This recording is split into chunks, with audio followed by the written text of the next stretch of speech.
Much like the double jab, the double hook is just hitting 2 hooks in a row with the same punch. All right? Now that can also be to different areas. I can double hook to the body, to the head, body, head, head, body.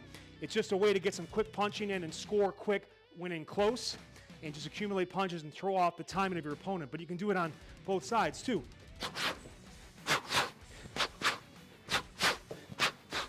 All right, double hooks, baby. Have some fun pulsing it in, and if you want to mix in a double jab with it, you can too.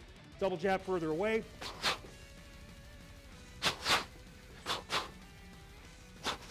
Have some fun adding some movement side to side, front to back. Awesome workout.